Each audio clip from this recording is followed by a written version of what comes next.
आपल्यासोबत प्रहार जनशक्ती पक्षाचे प्रमुख तथा आमदार बच्चू कडू आहेत. भाऊ, काय सांगाल? सध्याला लोकसभेच्या प्रचाराचं बिगुल एक प्रकारे वाजलेलं आहे. कुठेतरी आता जागा वाटपाचा फॉर्म्युला देखील ठरतोय. तुम्ही देखील माहिती विचारल्या गेलं नाही. आम्ही आमच्या पद्धतीनं समोर जायची तयारी आहे. वेळ आली तर एका मतदारसंघामध्ये 200-300 उमेदवार आम्ही 2-3-4 महत्त्वाच्या मागण्या घेऊन सोबत राहून त्याचा प्रचार करू. मी खासदार जेपर्यंत आमचं बॅलेट, आमचं मत कोणाला जातं ते पाहायला भेटलं पाहिजे. तो मूलभूत अधिकार आहे. आमचं मत कोणाला मिळतं हेच समजत नाही सध्या.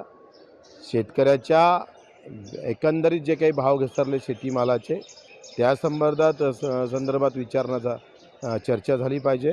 आणि घरकुल शहर आणि ग्रामीण ही जी तफावत आहे मजुरासाठी ही एक प्रश्न घेऊन आम्ही लढू.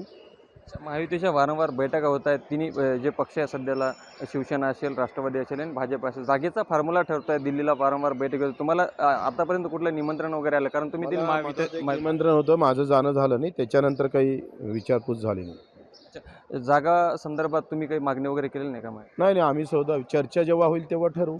जेव्हा तुम्ही शिंदे साहेबांसोबत गेला होता तेव्हा तुम्ही म्हटलं होता की एकनाथ शिंदे साहेबांवर माझा विश्वास आहे म्हणून मी त्यांच्यासोबत गेलो. आज कायम आहे शिंदे साहेबावर. त्यांच्याविषयी आमची काही नाराजी नाही. पण एकंदरीत ही जी काही आता निवडणूक आहे याबाबत कुठंतरी पुढाकार घेतला पाहिजे, चर्चा घडून आणली पाहिजे आणि मग समोर गेलो पाहिजे. शिंदे साहेब तुमचा विचार ते त्यांना विचारा. भाजप कुठेतरी लहान पक्षाला तेवढं महत्त्व देत नाही अशी एक चर्चा. हे वस्तुस्थिती आहे, ते काय सांगावं लागतं. वस्तुस्थितीच आहे. महायुतीसोबत जर काही फॉर्म्युला ठरला नाही तर तुमची काय भूमिका आहे? ते मी सांगितले ना, एका मतदारसंघात 300, मी खासदार. लोकशाही मराठी करतात ज्ञानेश्वर पवार, नागपूर.